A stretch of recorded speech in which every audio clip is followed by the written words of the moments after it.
The Six Blind Men and the Elephant. Once upon a time there were 6 blind men. They lived in a town in India. The blind men thought they were very clever. "I'm very smart," said one.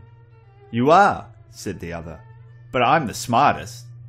"Well, I'm pretty much a genius," said the third. "I'm over level 600 on Candy Crush." Every day they argued with each other about who was the smartest. One day a fair came to town with an elephant. The blind men did not know what an elephant looked like, but they could smell it and they could hear it. "What a wonderful big elephant," a young girl said. "An elephant?" the blind men said, confused. "What? What's an elephant?" asked another. "I will find out," shouted another. "I'll be the first to find out what an elephant is like, then all of you will have to admit that I'm the smartest." This set the rest of the men off. They began jostling each other, racing so they could be the first to touch the elephant and determine what it was like. The first man to reach the elephant touched its body. It felt hard, big, and wide. "I know," he said. "An elephant is like a wall." The second man touched one of the elephant's tusks. It felt smooth and hard and sharp. "No," he said, "it's not like a wall at all. An elephant is like a spear," he said. The third man touched the elephant's trunk. It felt long and thin and wiggly. "Wrong! No, an elephant is not like a wall. It's not like a spear either. An elephant is like a snake," he said. The fourth man touched one of the elephant's legs. It felt thick and rough and hard and round. "What? You all crazy?" he asked. "It's like a big awesome tree, that's it." The fifth man touched one of the elephant's ears. It felt thin and it moved. "Now listen here. It's clearly like a fan," he proclaimed angrily.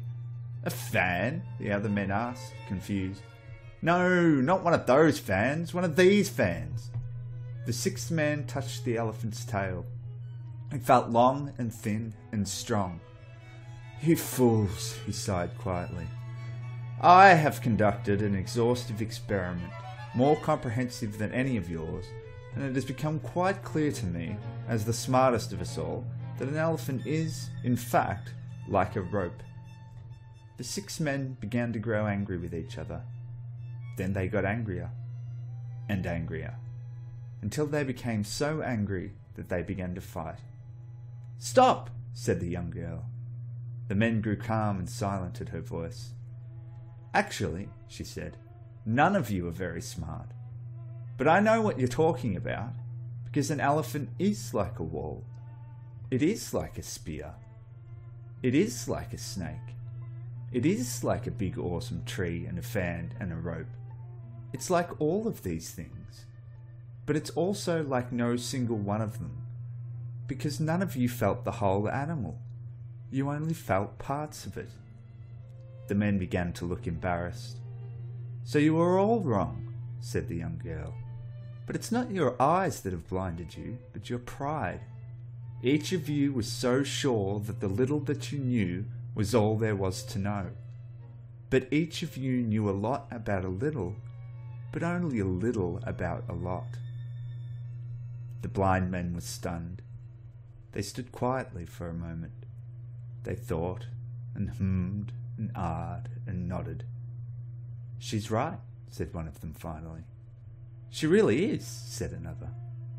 And one by one they began to applaud the young girl.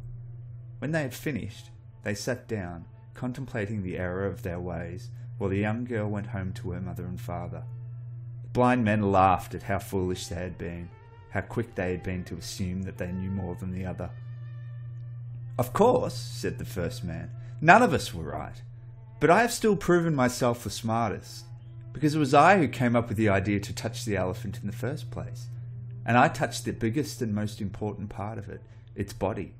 The second man disagreed. "The tusk is the most important part," he said. "Without its tusks, an elephant can't defend itself." The third man shook his head. "Without its trunk, it can't get food. Clearly its trunk is the most important." The men began to grumble. Hadn't they just agreed that all of them were wrong? That none of them had been more right than the other? "I know," said the sixth man. I will go and touch every part of the elephant. Then I will know everything there is to know about elephants, and so the rest of you will have to admit that I am the smartest." And at this, the 6 blind men began jostling and pushing and shoving each other to get back to the elephant, each to prove himself the smartest.